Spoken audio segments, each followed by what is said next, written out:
A huge effort underway in Corvallis at this hour to recover 3 train cars that derailed over the weekend. One of them falling into a river, another left dangling just above the water. Incredibly, no one was injured. It is 5 o'clock. Good evening, everyone. I'm Jeff Gianola. And I'm Elizabeth Din.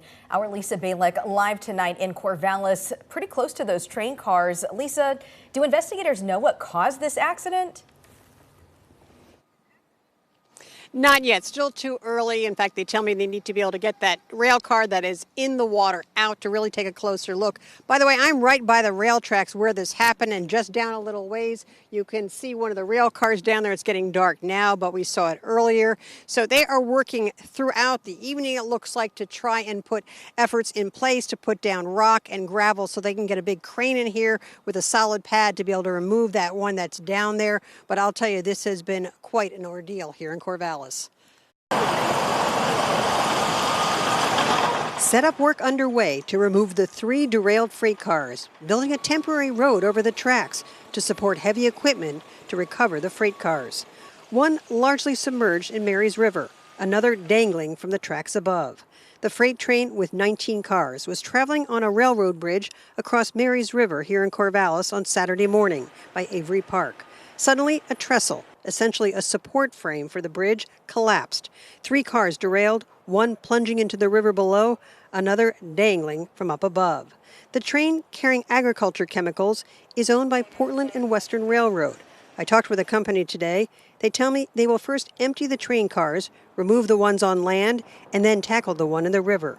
Those train cars weighing hundreds of thousands of pounds. I also contacted the Federal Railroad Administration in D.C. They tell me they do not do bridge inspections, and neither does ODOT. It turns out it's up to the railroad's owner to get inspections done and report back to authorities. I checked with ODOT and found the last inspection of this bridge was done by the railroad company 2 months ago. And we found out the bridge had caught on fire several years ago. A full investigation into the cause will get underway once they get that train car out of the river and take a closer look. Now, DEQ folks have been out here all day as well, and I talked with them, and they say, look, we are trying to urge people, don't boat in this Mary's River down here. Just stay out of the river because, again, that agriculture chemical, they don't know how much is actually leaked out of that car that is in the river. They say they're not overly concerned, but they say they've put out, areas where they've put out places to try and contain that. But they're saying, look, just try and avoid it if you can, this area, while they work this. And the railroad says that they hope to be able to get that car that's in the river out later this week. Live in Corvallis, Lisa Balick, Point 6 News.